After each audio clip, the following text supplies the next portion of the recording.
कुल अबिल्लाहि व आयातिही व रसूलिही कुंतुम तस्तहज़िऊन, आप इनसे फरमाओ अल्लाह और उसकी आयात और उसके रसूल के साथ तुम ठट्टा और मजाक कर रहे हो। यानी तुम्हें और कोई टॉपिक नहीं मिला, तुमने रिलीजन को मिजाह का एक तख्ते मश्क उसे बना लिया। और इसी में वो तमाम चीजें दाखिल हैं जो उमूमन गुफ्तगू के अंदर लोग कुरान और सुन्नत के हवाले से मिजाह के अंदर बयान कर देते हैं। और ये अक्सर जो एलीट क्लास है ना, जिनमें बस रिलीजन का सिर्फ नाम की हद तक एक सिलसिला है, अज़ाब कब्र के बारे में, आखिरत के अज़ाब के बारे में, जन्नत के बारे में वो मजाक करते हैं। कई एक लतीफ़े भी आपने सुने होंगे।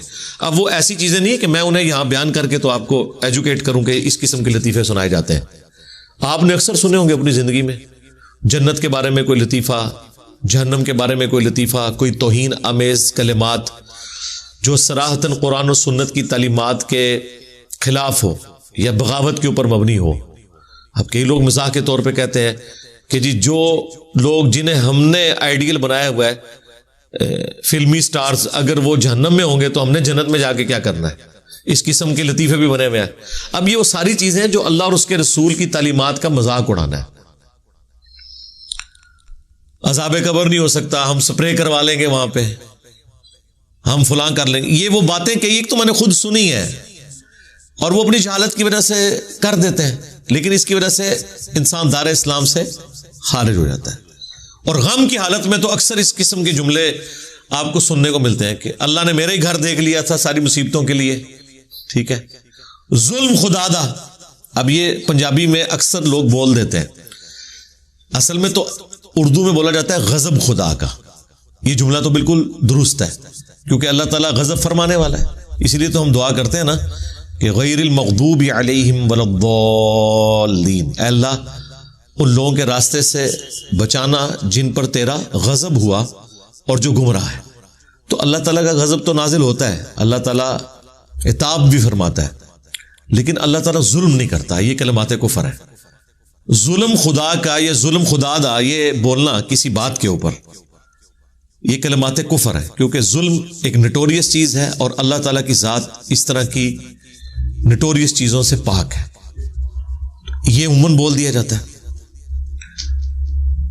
और इसी तरीके से बाजुकात यानी इस्लाम की जो शायर हैं उनके लिए कोई मज़ाहिया अल्फाज कोई डिवाइस किए जाते हैं, जिसकी वजह से आप दाढ़ी का मजाक उड़ा दें, नमाज का मजाक उड़ा दें, काबा शरीफ का मजाक उड़ा दें, इस किस्म की चीजें, रोजों का मजाक उड़ा दें। यानी बाद लोग रमजान के रोजों के लिए कहते हैं भूख हड़ताल।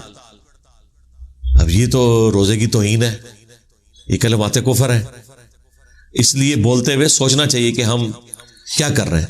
तो इस पे अब अल्लाह ताला इरशाद फरमा रहा है कि क्या अल्लाह, उसकी आयात और उसका रसूल ही रह गया कि आप उन्हें तख्ते मश्क बनाओगे।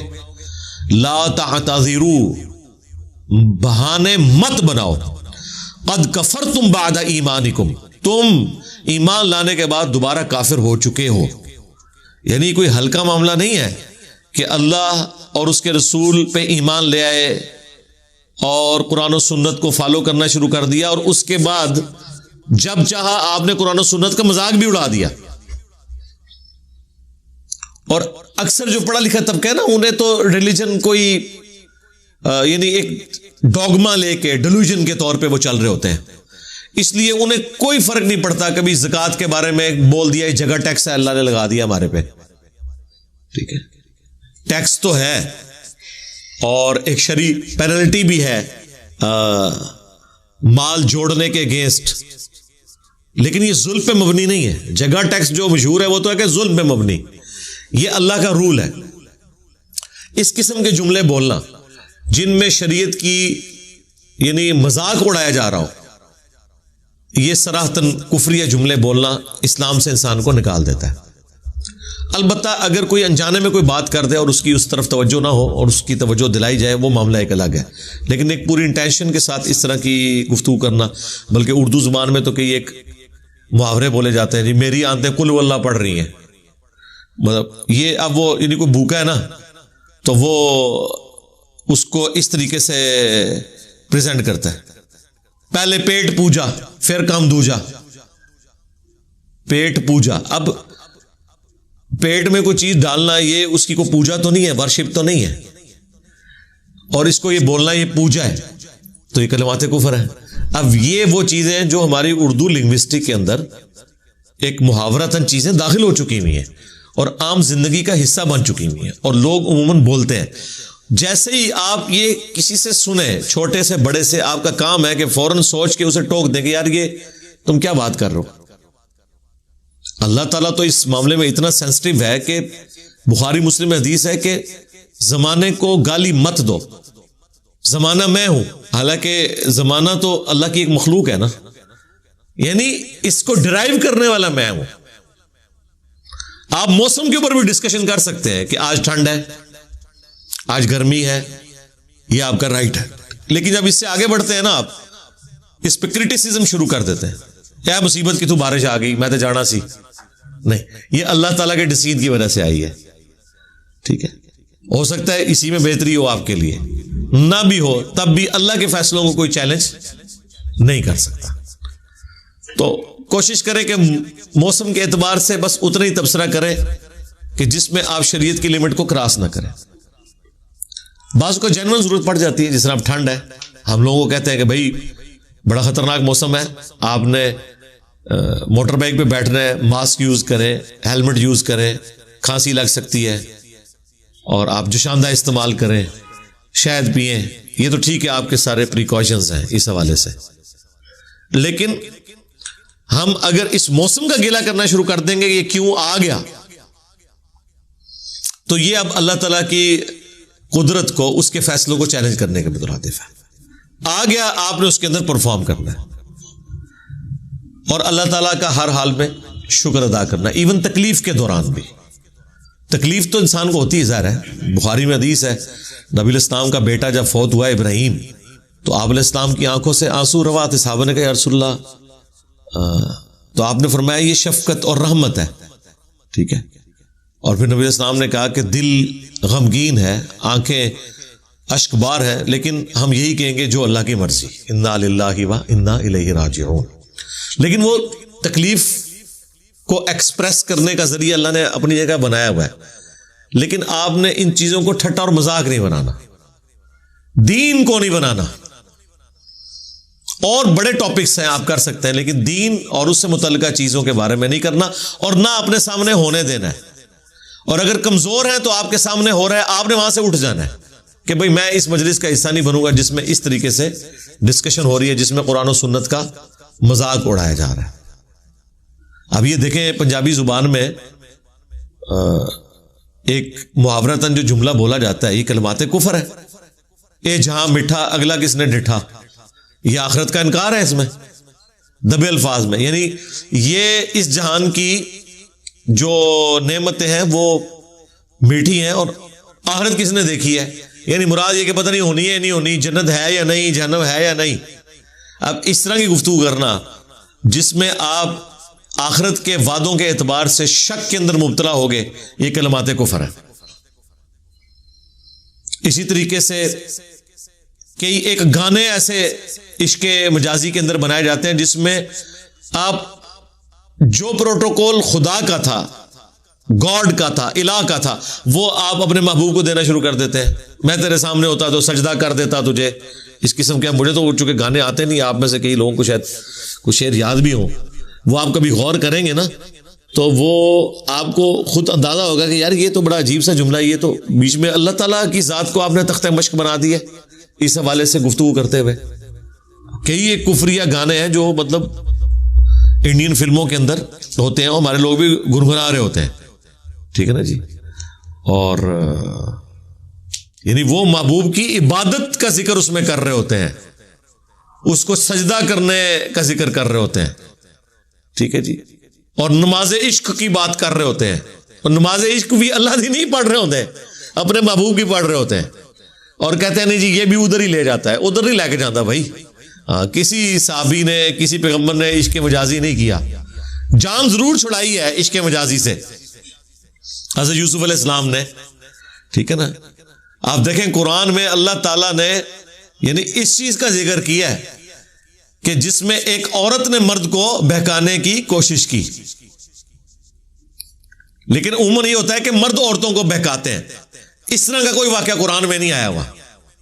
कुरान में एक बड़ा एक्स्ट्राऑर्डिनरी वाकया आया है हजरत यूसुफ अलैहिस्सलाम के केस में, जिसमें एक औरत ने मर्द को बहकाने की कोशिश की। यह भी बड़ी हिकमत आई है। मैं अगले दिन इसके ऊपर भी सूरह यूसुफ पढ़ते हुए सोच रहा था कि हालांकि दूसरे वाले वाकयात तो ज्यादा होते हैं, यह वाकया अल्लाह ने स्पेशली जिक्र किया है। उसकी वजह यही है कि मुआशरे की बेहतरी उस वक्त होगी जब मर्द की तरबियत पहले होगी। औरत तो उसके ऊपर डिपेंडेंट है। मर्द को पहले खुद करैक्टर वाला होना होगा, तब वो अपनी औरतों को, खा वो बेटियां हो, खा उसकी बीवी हो, खा बहन हो जो उसके अंडर आती हो, उस तक बात उसी वक्त कर सकता है जब अपना करैक्टर है उसका। तो इस एतबार से अल्लाह ताला ने स्पेशली इस वाक़े को भी जिक्र किया। तो ये सारी की सारी चीजें देखने की जरूरत है। और यहां पे देखें सीधा सीधा फतवा है। लोग तो कहते हैं क्या फर्क पड़ता है जी, लोग छोटी छोटी बात पे कहते हैं जी इस तरह करने से इंसान काफिर हो जाता है। भाई जिन बातों से काफिर होता है उससे तो हो जाता है। आप कुरान का मजाक उड़ा दें, रोजों का मजाक उड़ा दें, ज़कात का मजाक उड़ा दें, हज का मजाक उड़ा दें, काबा शरीफ का मजाक उड़ा दें, दीन के किसी फर्ज रुकन का मजाक उड़ा दें, फरिश्तों का मजाक उड़ा दें, ठीक है। तो इससे तो और ये उड़ाते थे, वो काफिर कहते थे ना कि वो जब कुरान में नाजिल हुआ ना कि दोज़ख के ऊपर 19 फरिश्ते हैं, तो वो एक अरब का सरदार था, उसने कहा इतने तो मैं संभाल लूंगा, बाकी तुसी देख लेना। ठीक है, फरिश्ता तो एक भी हो बहुत है, फरिश्ते की तो जरूरत ही नहीं है, ये तो एक समझाने के लिए। अल्लाह ताला का जब अमर किसी के ऊपर जारी हो जाए तो ना उसका हाथ उठ सकता है, ना वो चल सकता है, ना वो देख सकता है। ये तो अल्लाह की कुदरत है कि किसी को ताकत दी हुई है और बर्दाश्त किया हुआ है अपनी नाफरमानियों के बावजूद। तो यहां पे वाज़ेह फतवा आया कि मत बहाने बनाओ, कद कफरतुम बादा ईमानिकुम, बेशक तुम काफिर हो चुके हो ईमान लाने के बाद। इन नाफु अन ताइफतिम मिनकुम, अगर हम तुम में से किसी एक ग्रोह को मुआफ भी कर दें जिसके अंदर कोई हक कबूल करने की कोई रत्ती भी मौजूद है, या वो अपने उन जराइम के ऊपर शर्मिंदा है और उसकी माफी हो भी जाए, नुअज़्ज़िब ताइफतम बिअन्नहुम कानू मुजरिमीन, तो एक ग्रोह तो ऐसा है जिसे हम अजाब देंगे इसलिए कि वो असली मुजरिम है। और इससे मुराद उनके बड़े होते हैं जो पेशवा होते हैं, जिन्हें सब कुछ पता होता है उसके बावजूद इस तरह की गलत हरकतें कर रहे होते हैं। जो फॉलोअर्स हैं अगर वो तौबा कर लेते हैं, उनके चांस है कि अल्लाह ताला उनको माफ कर दे, उनके मामलात आगे के सुधार दे। लेकिन जो कुफर के पेशवा होते हैं ना, उनको माफी की भी तौफीक नहीं मिलती। अक्सर आप देखेंगे बाज फॉलोअर्स जो अपने बड़ों के पीछे मारने मरने के ऊपर उतर आते हैं, एक वक्त आता है उन्हें हिदायत मिल जाती है। अब होना तो ये चाहिए कि अगर एक बड़े लीडर के फॉलोअर को हिदायत मिल गई है तो लीडर को तो पहले मिले, वो तो उसका बड़ा है, उससे ज्यादा समझदार है। अगर एक छोटे को बात समझ आ गई है तो उसे क्यों नहीं आ रही? सोचने वाली बात है ना।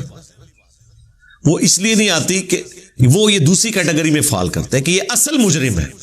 जब असल मुजरिम है, और वो असल मुजरिम इसलिए है कि जो फॉलोअर है ना, वो बेचारा अनजाने में धोखे की वजह से गलती पे चल रहा है। लेकिन बड़े को तो सब कुछ पता है कि क्या कुछ लिखा है कुरान और सुन्नत में, उसके बावजूद वो उसको मोल्ड करके अपने एतबार से बयान करके पेश करता है, और कितनी उसे तकलीफ उठानी पड़ती है आप सोच नहीं सकते। मिशकात की शरह लिखी मुफ्ती अहमद यार खान नईमी साहब ने, और जब कब्रों से मुतल्लिक अहादीस आई कि कब्रों पे इमारतें नहीं बनानी, कब्रों को पक्का नहीं करना, ये सारी चीजें, तो उससे पहले उन्होंने कई सफ़े काले किए सिर्फ इस बात के लिए कि कोई ये अहादीस पढ़ के हमारे मज़ारात के खिलाफ ना हो जाए। और वो जो बातें की उसमें उन्होंने पहले ही ऐसे धोखों में मुब्तला कर दिया कि ये तो काफरों की कब्रों का जिक्र हो रहा है, ये मज़ारात इसमें नहीं आते, ये नहीं होते, वो नहीं होते, और इस तरह करके इतना मामले को एम्बिगुअस किया ताकि वो कोई हदीस पढ़े भी। ये लोग अक्सर कहते हैं ऐड उलमा ने नहीं हदीस पढ़ी हुई, आयत वो पढ़ी हुई है, लेकिन उन्होंने इसलिए नहीं पढ़ी कि अपने आप को उनके सामने पेश करना है, बल्कि वो इसलिए पढ़ी है कि उनका जवाब देने की कोशिश करें। सही बुखारी बरेलवियों ने छापी है, शबीर ब्रदर्स ने। सफ़ों के सफ़े काले कर दिए पहली जिल्द के अंदर स्टार्ट में, जिसमें उन्होंने फ़िक़्ह हनफ़ी के फ़ज़ाइल और पूरी दुनिया में हम ही हम हैं और ये करके, ताकि अगर बुखारी शरीफ कोई खोले और उसे पता चले कि यार ए मसला भी फ्रॉड, ए भी फ्रॉड, ए भी फ्रॉड, ए भी फ्रॉड, तो यानी वो शुरू के सफ़े लिख के खुद ऐलान कर रहे हैं कि आगे जो ओरिजिनल दीन शुरू होने वाला है ना, ये जो हम मुकदमा इसलिए लिख रहे हैं कि वो बिल्कुल हम बिल्कुल उससे उलट चल रहे हैं। वैसे तो किताबों के मुकदमे जब लिखे जाते हैं ना, तो उनमें ये लिखा जाता है कि अब जो मैं किताब लिखने जा रहा हूं इसमें ये चीजें आएंगी, आपने देखना है कि आप कहीं गलत तो नहीं कर रहे, अपने आप को इस किताब के मुताबिक दुरुस्त कर लेना है। लेकिन ये कौन सी किताबें हैं जिनके मुकदमे ये लिखते हैं, ये बताने के लिए जो आ रहा है इसको आपने नहीं मानना। इय्याका नअबुदु व इय्याका नस्तईन का मुकदमा ये लिखा होगा कि अल्लाह से भी मांगना है, दूसरों से भी मांगना है, क्योंकि बात नहीं माननी। तो ये है असल मुजरिम। अल्लाह ताला फरमाता है कि इनके लिए तो अजाब पक्का।